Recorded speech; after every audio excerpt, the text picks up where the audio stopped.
Martin. Thank you. Sophia. David. Breezy. John. Ryan. Yay. Good morning. I made my papers at me. Our commitment to joy.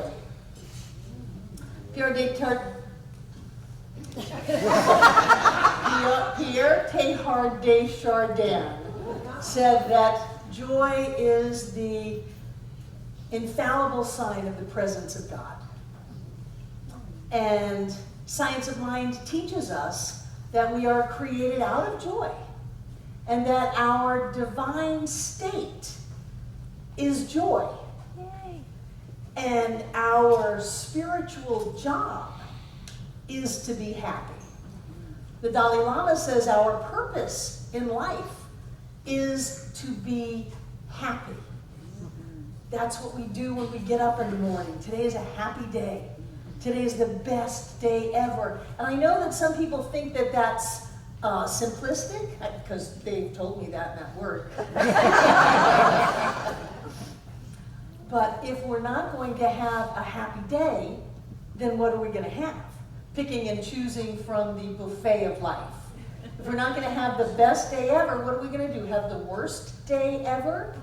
And if we don't choose to have a happy day or the best day, then what are we going to do? Just leave it up to race consciousness? Leave it up to our neighbors or the people that we live with or our dog to decide how our life is going to be? We're the only ones that get to decide that. No one can add anything to our happiness and our joy, and I'm probably going to use those interchangeably because that's the way they come out of my mouth.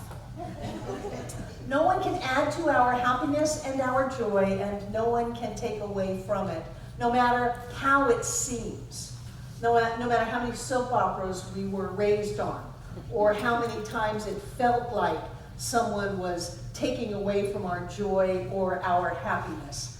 Our spiritual job is to let the joy come through us into our world and then overflow into the lives and the world of other people. That's what we're supposed to do. We're not supposed to be buying into the negativity, adding to the gossiping, the rumor mongering, the fear mongering, the criticizing and condemning of that which is going on around us. Our job, I'm going to say it again, our job is to be in joy. To be in joy, that's what we are supposed to be doing. We're supposed to be dancing in the aisles and having fun and laughing, big belly laughs, and having a great time in life. And yet I know that for me and for other people, that that's not always the case. And so I have to look at what our commitment is to joy. Do we even have a commitment to joy? Do we have a commitment to be happy no matter what? Do we have a commitment on our spiritual path to live and move and have our being in the joy of life? Because if we are spiritual beings, if God is all that there is, and if joy is the infallible sign of the presence of God, then joy had better be there in our lives, or we are not tuned in, tapped in, turned on, as Abraham would say, into the presence of the divine. And we're missing the boat of life. And so I want to look at our commitment to joy, because when I heard that Kate Spade transitioned this week, I barely heard it. Barely heard it. And it was by her own hand. But I tell you, when I heard that Anthony Bourdain went, it was like a kick in my gut. Because I love that man. He has taken me all over the world. He has shown me things and given me opinions that have broadened my horizons both territorially and spiritually.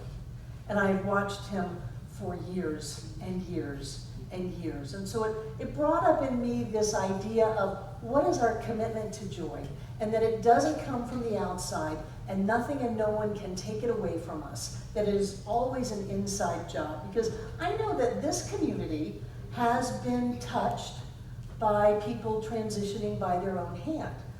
There are members of our center that have members of their immediate family that have gone that way. It's been a very difficult experience because somehow, even though life is eternal, and if we choose when we're born and when we exit, which I believe we do, if we choose that, then all death is suicide. Even though spiritually that may work, when it happens to someone that we know, there seems to be this wrongness about it, and this sense that it shouldn't have happened, except everything is always happening the way it should. Everyone's in their perfect and right place and doing exactly what they need to be doing, but it still brings conflict up in me about, is there something that could be done? And I know that no one can do anything for anyone else, so then it's got to be an inside job. And I know that we have had members of our center transition through suicide while they were in this center, while they were sitting in those seats. Not while, they didn't do it while they were in the seat, but like they were there the week before, and then they chose to leave. And I wonder, what is it that I can do, since it's my job to encourage, to inspire, to teach, that even when we get lost, that it's important to find a way out. And it's all inside of us. Ernest says, the spirit is neither sad nor depressed. If you would catch the vision of the joy which should be yours, you must dry your tears. You must lay aside your fears. You must think from the inspirational center within you, which is nothing less than the divine in you singing its song of life. Now that sounds great until you're depressed. Because when you're depressed, you're not looking at wiping your tears and putting aside your fears. And I know there are people in this very room who have experienced depression. I have. And even though this is such a great teaching, and even though I stake my life on this teaching, I was an active religious science minister and got into such a state that I felt there was no way out, that I was in a closet with a gun in my mouth. And I just figured that was the only thing that I could do at that moment, was to blow my brains out.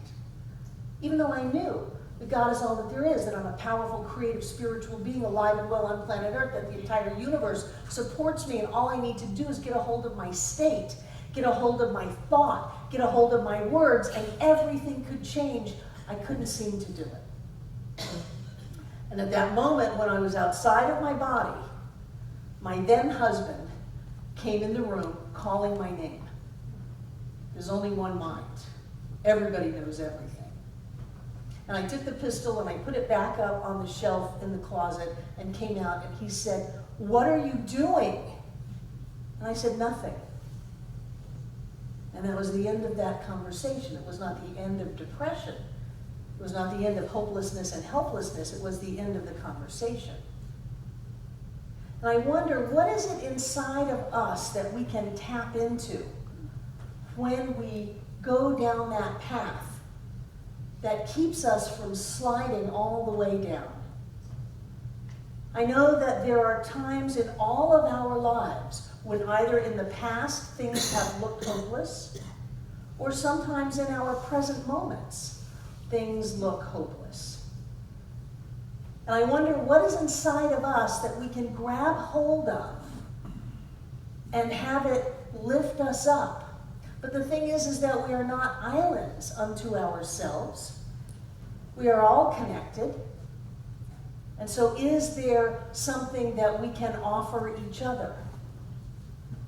I think that coming here and getting hugged is so important. And I know not everybody comes to hear the wonderful words that come out of my mouth. Sometimes people come for the cookies, you know, and that's okay. John made sweet potato souffle out of the sweet potatoes from the dinner a week ago. Sometimes people come for the souffle. Sometimes people come because this is their only birthday cake. And sometimes people come and somehow they feel better after they've been here, so that when they go back into their life, they're better off. Preach. Yeah. Bring it, Valerie. I love this teaching. This teaching gives us everything. Gives us everything. It promises us the moon and back, that we have the entire universe at our disposal to use, to create, to lift, and to manifest the life of our dreams. And then sometimes we just get hooked. We just get hooked by something because somehow in our craziness of the moment, we say, I will set aside all of the things that I believe in. I will set aside all of my spiritual principle. And I will give myself permission just for this one issue because that is a dirty, rotten rack and fratchet. And I have a right to my feelings. But it's a slippery slope. Because once we go there, it's harder to pull ourselves back than it is if we are committed to staying in our joy. Wallace Wattles says, the moment you permit your mind to dwell with dissatisfaction upon things as they are, you begin to lose ground. You fix attention upon the common, the ordinary, the poor, and the squalid and mean, and your mind takes the form of these things. Then you will transmit these forms or mental images to the formless, and the common, the poor, the squalid, and mean will come to you. To permit your mind to dwell upon the inferior is to become inferior, and to surround yourself with inferior things.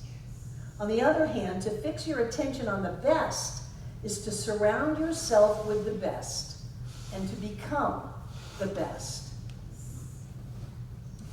As soon as we go to the dark side,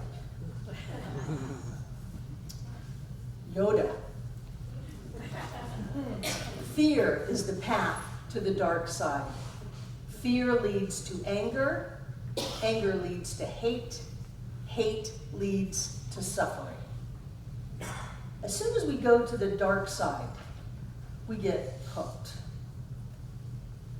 And it's harder to pull yourself out from a slide down than it is to maintain your balance steady on your own 2 feet. And so I think that a commitment to joy, a commitment to fun, a commitment to laughter, a commitment to happiness is critical for us to be the powerful, creative, spiritual beings that we are meant here to be. If I had pulled that trigger and my finger was moving, I had left my body already. It was God that saved me. If I had pulled that trigger, we would never be here. I would have bailed on what I believe is a soul contract to you, to do the work of creating this center and spreading these teachings so that thousands and thousands and thousands of people can pull themselves out or keep their balance. I don't know why other people do it. I don't know why people who sat in my classes did it. People who sat in my classes did it. I don't know why I did it, other than I just really felt there was no other choice. And yet we live in an infinite universe where there's an infinite number of choices, and that we are supported in every one of those choices. We can choose whatever we want, and then we get to live that. This is my process today. This is my questioning inside of me. How clear am I? And I mean being committed to joy, not the, maybe I didn't have enough joy going on when I was sucking out the water from the carpet. Not that level of joy. But committed to living the best life ever. Committed to living a life where you get to be who you have come here to be. And it does not matter how much you have or what you have or what's going on outside of you. You are unshakable in who you are. That's the kind of joy that I want us to demonstrate. And that's the kind of joy that doesn't just happen. Because when we allow ourselves not to be clear and we open up to race consciousness, most of the people on the planet are not in joy. They're in struggle and suffering and anger and upset. They're not in joy. It is on us to be vigilant and to keep ourselves clear about who we are. To keep ourselves clear that we are absolutely loved and supported by all of life. To keep ourselves clear that whatever we choose to do, we can do. And that we can have a blast along the way. That life was not meant to be struggle. Life was not meant to be hard. And to be able to reach out. And if we need something, to ask. We have 30 practitioners in this center. We have roughly 300 members. That's one practitioner for every 10 members. Practitioners have time for you. There's a sign-up sheet on the Welcome Center. It's been out there for 2 months now. It says a practitioner is staffing the offices here all day on Thursdays. Sign up. Come and see a practitioner. Ask for help. Let something make you more clear and more stable so that when life goes boo, we don't trip over and fall and slide. 10 people per practitioner. Come to class, come on Sundays, watch the videos, and read the books. One of the things that I do so that I can get hold of my thinking. You'd think after 40 years I had hold of my thinking. I use my gratitude stone. I use my gratitude stone. This is the one I gave out a couple of weeks ago in class. So that I can pick it up and go, right, I'm happy. I'm so grateful that I'm happy. I'm so grateful that I get to do what I get to do. I'm so grateful for John. He's so wonderful. I watched him do the live stream graduation yesterday and I was just, I love this man. He's just so wonderful. I'm so lucky to be married to him. I'm so grateful that I'm healthy and strong. I'm so grateful that you guys showed up. I'm so grateful that I've got a beautiful dog, not the world's smartest, but she is pretty.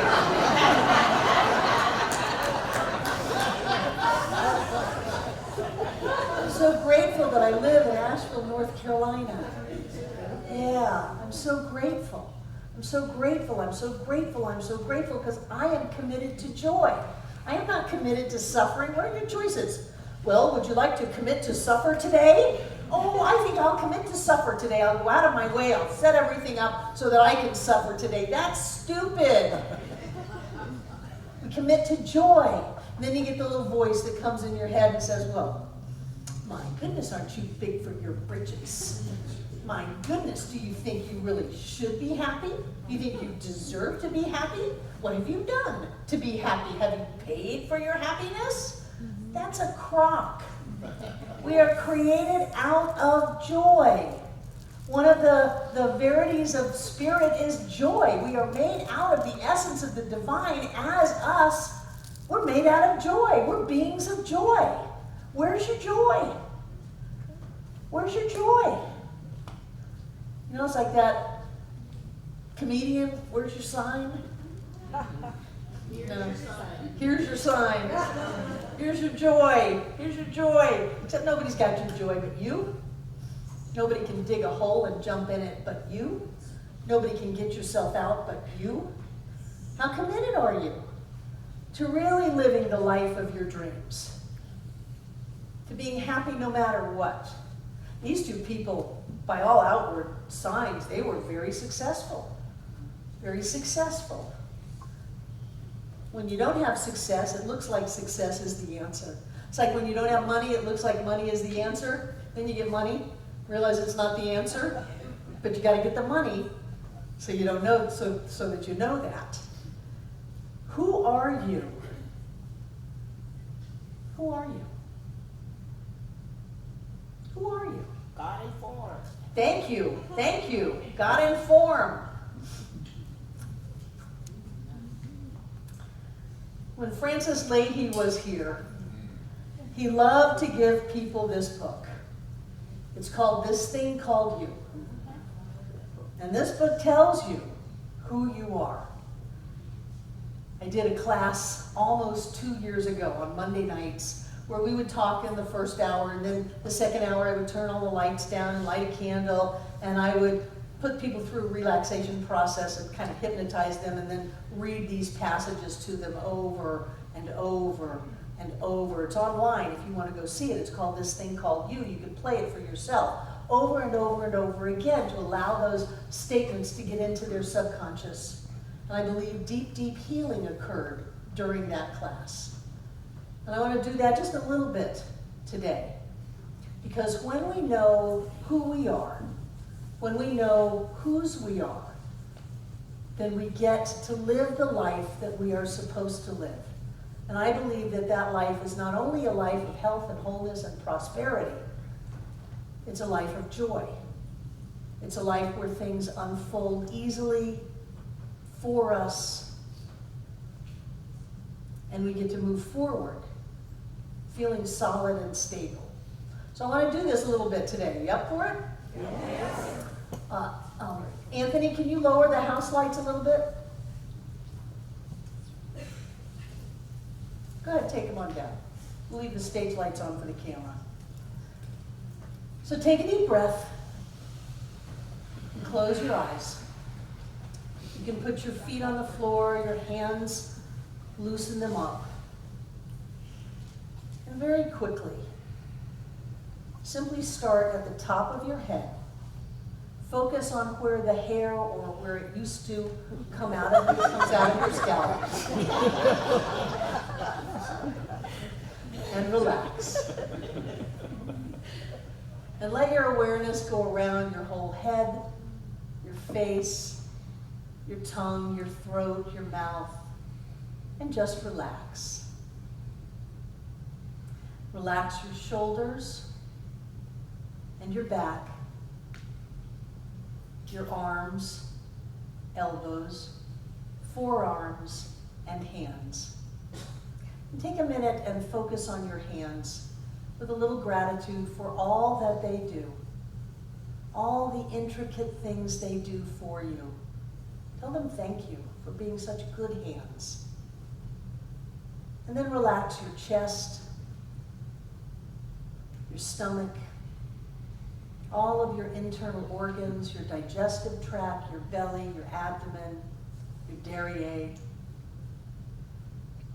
Down your legs, relax your thighs, your knees, your calves, your ankles, and your feet. Let the chair hold you, and let the floor hold the chair, and let the earth hold the floor. You are safe, and you are loved, and just relax.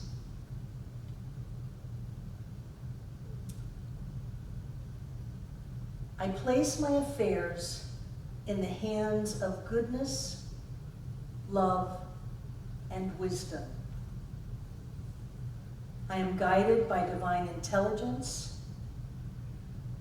That which I seek is seeking me. That which belongs to me comes to me.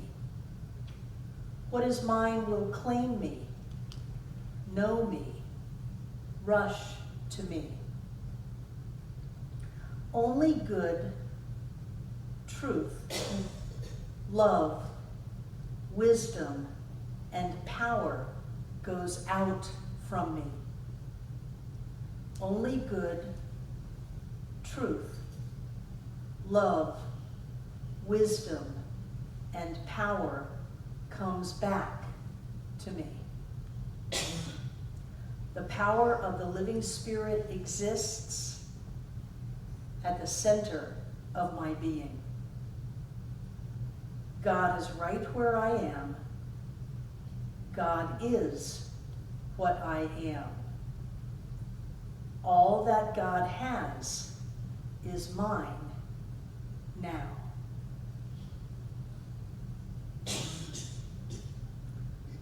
I place my affairs in the hands of goodness, love, and wisdom.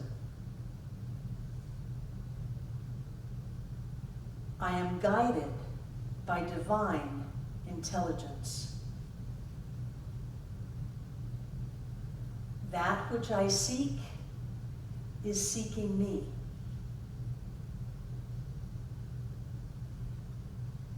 That which belongs to me comes to me. What is mine will claim me,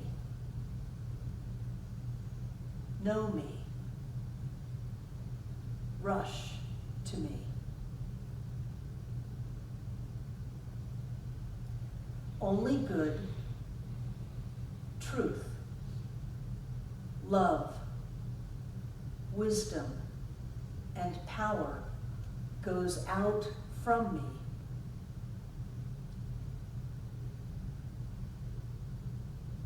Only good, truth, love, wisdom, and power comes back to me.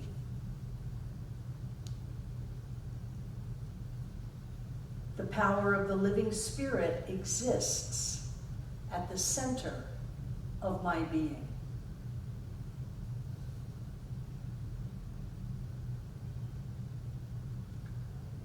God is right where I am. God is what I am. All that God has is mine now.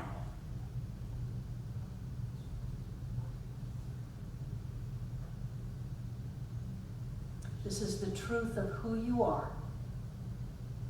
Always has been, always will be.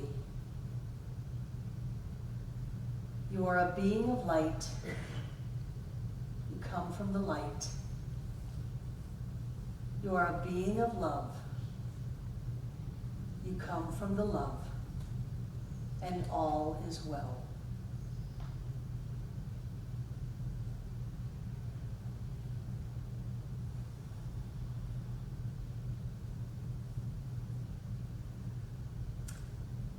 And slowly bring your focus back into this room, back into your body. Feel the air around you as you breathe it in. Feel the chair that you are sitting upon. And bring your awareness back into your body as you begin to feel your hands and your feet, bringing your awareness back into your body, back into this room. And as your consciousness, your focus comes back into your body, whenever you're ready, no rush, you can open your eyes.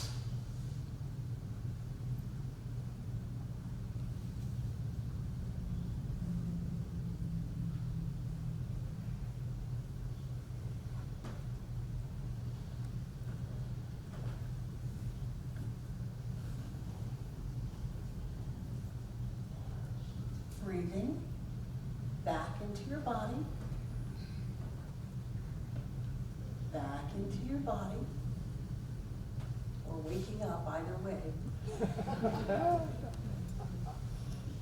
Back into your body. And Anthony, this is going to be the tricky part. You're just going to bring the lights up a little bit. Don't crank them up to where they were.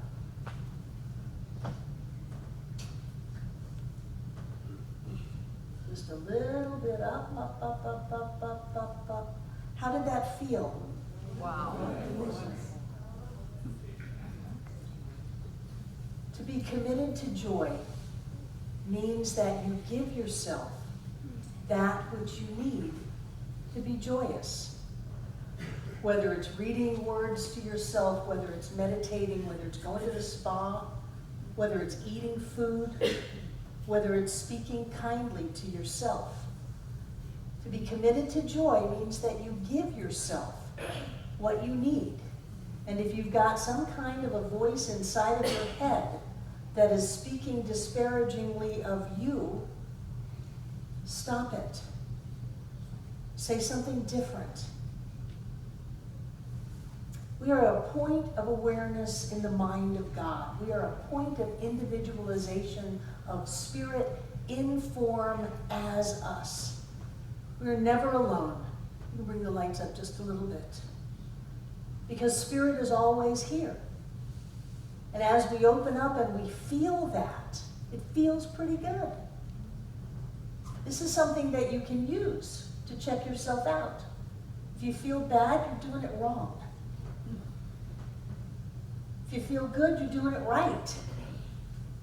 Whatever it is doesn't matter.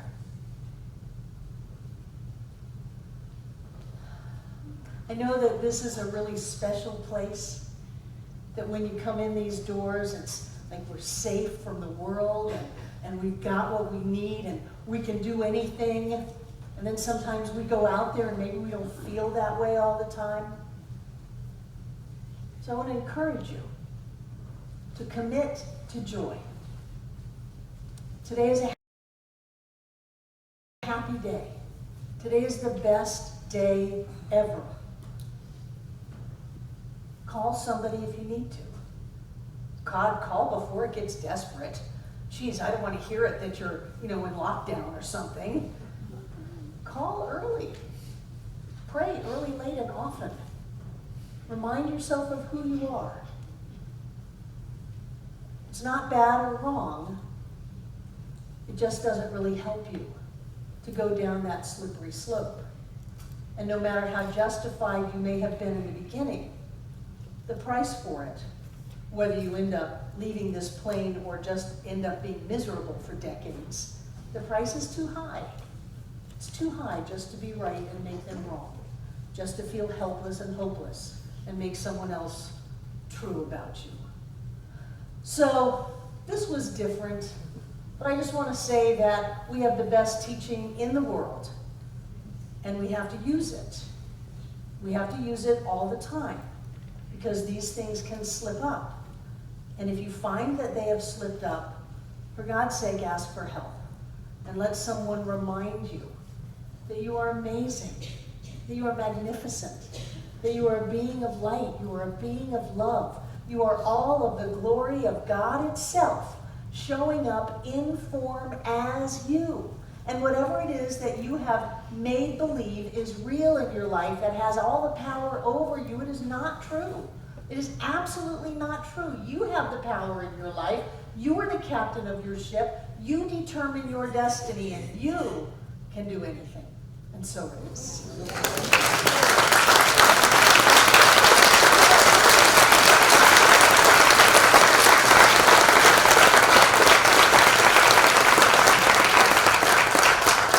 So thank you, and our welcomers are coming forward. Who's in the room for the first time? We've got people here from Greenville. Welcome, welcome, welcome, our Greenville group. Who are you? Charles. Good, Charles. You're from Greenville. What is your name? Karen, I'm glad you're here. Thank you. You've got a whole row from Greenville. Only the last two are here for the first time. Hi. Where are you from? Uh-huh. Wonderful. You with Dr. Joe? Yes. Yay! Yay, yay, yay. Who else is here for the first time? Andrea brought friends. Way to go, Andrea. What are your names? Kylie, Shannon. Kylie and Shannon. Welcome, welcome, welcome. I'm so glad that you are here. Just curious, who drives up from South Carolina? Put your hands up. Great. I keep thinking we should get a bus. Welcome to Center for Spiritual Living Asheville. If you want to know more about what's going on at the center, you can fill out the blue card, give us your name and address, and if you just want email notification, we'll send you a wonderful weekly e-news through the email system and let you know what's happening. But I'm really glad you came, because I believe that these teachings change lives. They change lives. They make us more than we ever thought we were. They bring us back into alignment with who we truly are. And so welcome to Center for Spiritual Living Asheville. I'm delighted that you're here, and they have a great gift for you also. Oh, by the way, the bookstore has a sale going on of prosperity books, and all of the old masters of the CDs for years and years and years are out there for free. So you can, if you have a CD player anymore, I don't know, you can take those with you. And now I'd like to invite our prosperity acceptors to come forward.